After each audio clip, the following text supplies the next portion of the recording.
L'argent simple bout de papier pour certains, symbole de pouvoir pour d'autres. Mais en réalité, l'argent n'a pas de valeur propre, c'est nous, les êtres humains, qui lui en donnons une.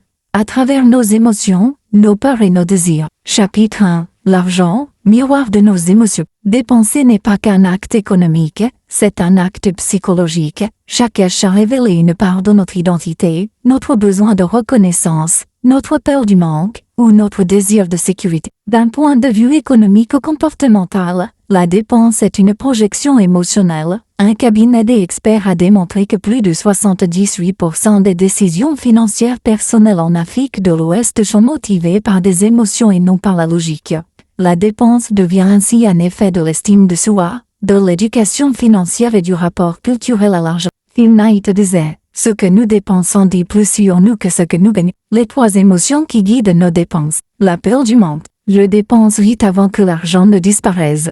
Cette peur pousse beaucoup de personnes à consommer sans plan. Le besoin de reconnaissance. Je veux qu'on me voie comme quelqu'un de réussite. C'est la consommation d'images, celle qui pousse à acheter pour impressionner. La recherche de réconfort. Je me sens mieux quand j'achète. C'est la dépense émotionnelle, refuge contre le stress. Warren Buffett disait, si vous ne pouvez pas contrôler vos émotions, vous ne pouvez pas contrôler votre argent. Les experts financiers soulignent que la maîtrise émotionnelle précède la maîtrise financière. Autrement dit, ce n'est pas ton revenu qui détermine ta stabilité, mais ton rapport émotionnel à l'argent. Comprendre la psychologie de la dépense, c'est d'abord comprendre qui nous sommes, ce que nous cherchons à combler et pourquoi nous donnons autant de pouvoir à l'argent. Tant que tu dépenses pour fuir un vide intérieur, tu resteras esclave de la dépense. Mais le jour où tu dépenses en conscience, tu deviens maître de ton argent. Et c'est là que commence la vraie liberté économique. Si ce premier chapitre t'a ouvert les yeux, abonne-toi dès maintenant, active la cloche, car dans le prochain épisode nous allons plonger dans l'origine culturelle et émotionnelle de nos comportements financiers, et crois-moi tu vas comprendre pourquoi tu dépenses comme tu dépenses. Chapitre 2. L'origine psychologique de nos dépenses. Héritage culturel égaux. Nous ne naissons pas avec une mauvaise relation avec l'argent, elle s'apprend, s'observe, se transmet. Nos habitudes de dépenses ne viennent pas du hasard, mais d'un héritage invisible, notre culture, notre famille et notre ego. L'argent, c'est d'abord une histoire de croyances. Croyances héritées, copiées, parfois jamais questionnées. C'est ce qui fait qu'un individu dépense pour se sentir libre, tandis qu'un autre dépense pour exister aux yeux des autres. Selon les études comportementales menées par notre cabinet, plus de 70% des comportements financiers adultes africains proviennent d'influences familiales et culturelles. L'environnement social façonne notre rapport à la dépense. Dans certaines familles, l'argent est tabou. Dans d'autres, il est un symbole de réussite. Dans beaucoup, il est source d'angoisse ou de rivalité. Résultat, nous dépensons souvent pour soigner une image, rassurer notre ego, ou imiter un modèle, plutôt que pour avancer réellement. Segment pédagogique, le triple héritage financier. L'héritage familial. Ce que tu as vu chez tes parents influence ta manière de gérer. S'ils vivaient dans la peur du manque, tu as peut-être appris à dépenser vite. S'ils économisaient chaque centime, tu as peut-être appris à t'interdire le plaisir. Nous sommes les produits de nos habitudes et des croyances de ceux qui nous ont élevés. L'héritage culturel. Dans beaucoup de sociétés africaines, dépenser, c'est prouver. Prouver qu'on a réussi, qu'on appartient à une classe sociale. Le problème, cette dépense n'est pas basée sur la valeur, mais sur la comparaison. Jim Rohn disait, les gens achètent des choses dont ils n'ont pas besoin avec de l'argent qu'ils n'ont pas, pour impressionner des gens qu'ils n'aiment pas. L'héritage de l'ego. L'ego veut paraître, la raison veut construire. Mais la société valorise souvent ceux qui montrent plutôt que ceux qui possèdent réellement. C'est ainsi que l'ego devient un mauvais conseiller financier. Warren Buffett disait, ce n'est pas ce que tu gagnes, c'est ce que tu gardes qui te rend riche. Les analyses comportementaux de notre cabinet d'experts estiment que la dépense impulsive liée à l'image sociale est aujourd'hui l'un des principaux freins à la constitution du capital personnel dans les pays émergents. Pour chaque individu qui consomme pour paraître, il en existe un autre qui investit pour croître. La différence entre les deux, c'est la conscience de la dépense. Comprendre l'origine de nos dépenses, c'est comprendre d'où vient notre rapport à la valeur.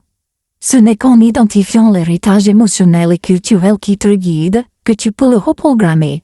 Tu ne peux pas changer ta vie financière si tu ne changes pas les croyances qui la contrôlent. Si ce chapitre t'a aidé à comprendre les racines profondes de tes comportements financiers, abonne-toi maintenant, active la cloche, car dans le prochain chapitre, nous allons explorer comment ton cerveau réagit face à la tentation de dépenser et pourquoi le marketing sait si bien te manipuler. Reste jusqu'à la fin, car ce que tu vas découvrir va complètement changer ta manière d'acheter. Chapitre 3. Les pièges invisibles de la consommation moderne. 1. Ouverture visuelle. Dans le monde moderne, la consommation n'est plus un acte de besoin, mais un acte d'identité. Acheter, c'est exister, dépenser, c'est se définir, mais à quel prix? Chaque fois que nous dépensons, notre cerveau libère de la dopamine, l'homme du plaisir, les entreprises le savent.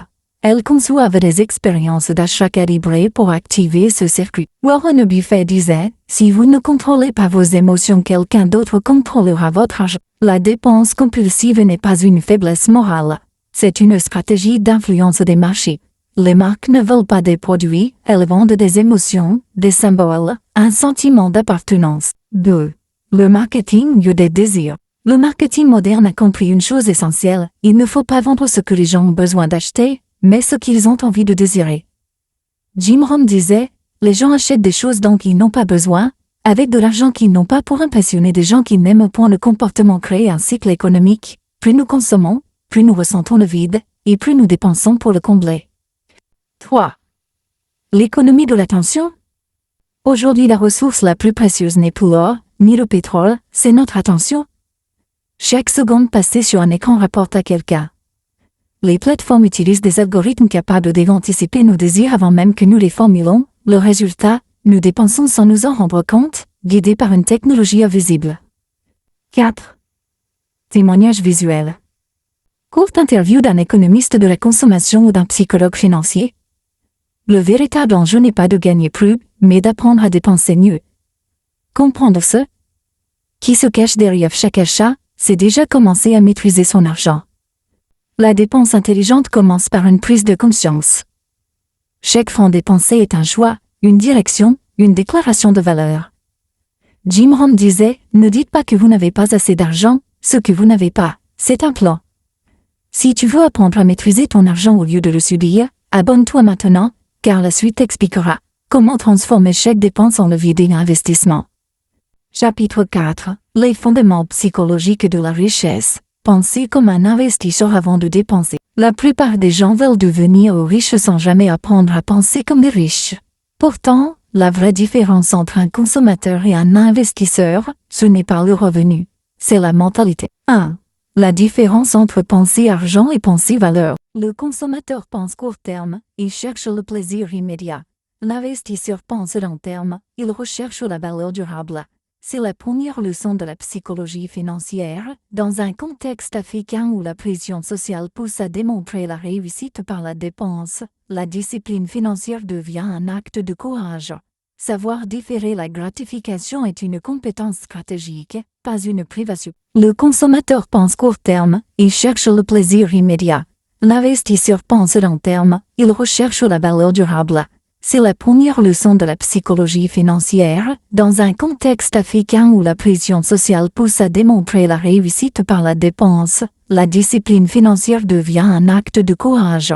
Savoir différer la gratification est une compétence stratégique, pas une privation. 2. La loi du 80-20, quand peu de décisions créent la majorité de la richesse. 80% de votre avenir financier dépendra de quelques décisions clés.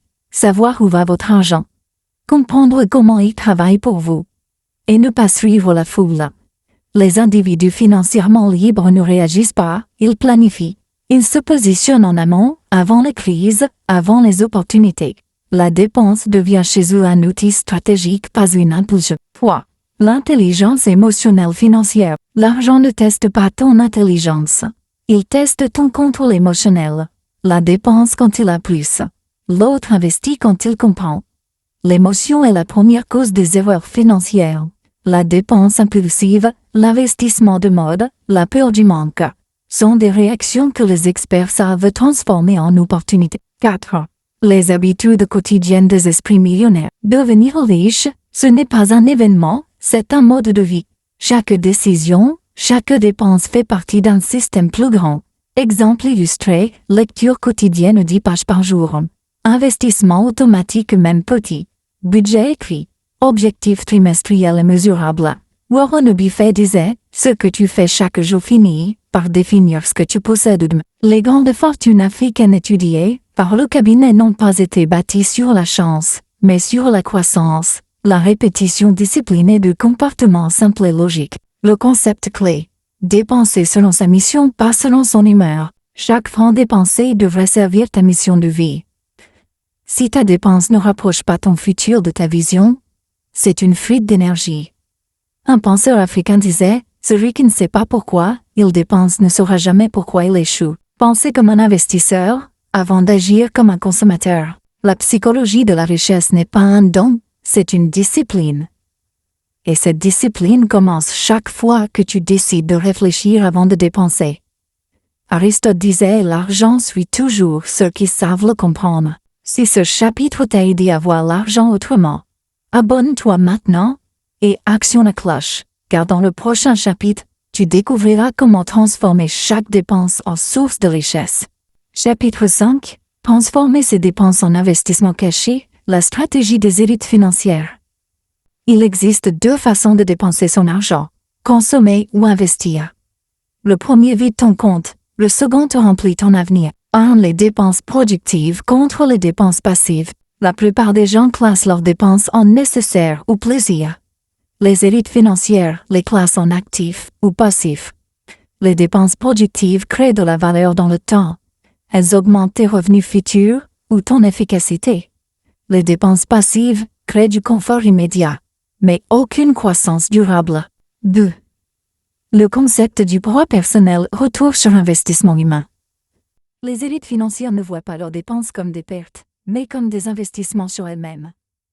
Ce qu'elles apprennent, elles le transforment. Ce qu'elles achètent, elles le multiplient. Exemple concret, un jeune investit 20 000 francs CFA dans une formation en marketing digital PEN, il double ses revenus en 6 mois. Le roi personnel est mesurable.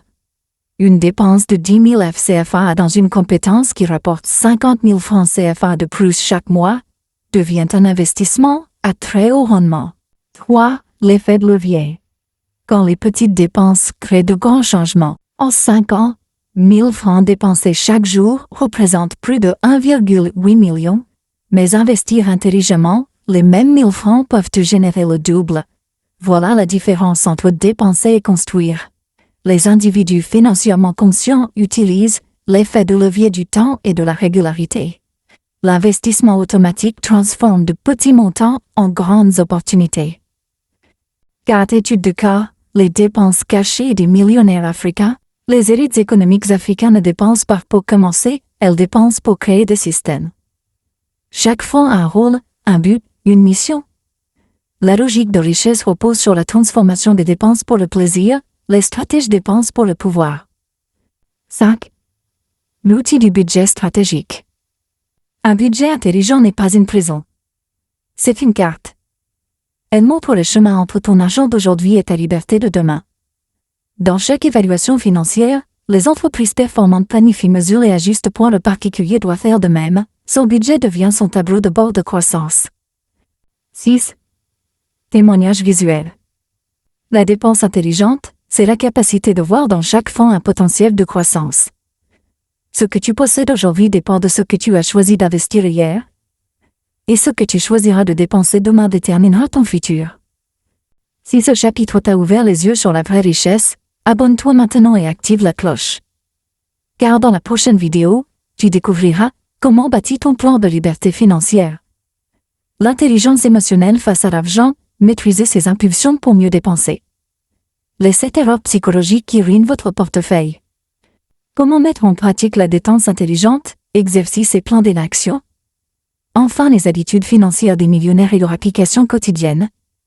Nous allons analyser ces chapitres étape par étape avec plus stratégique.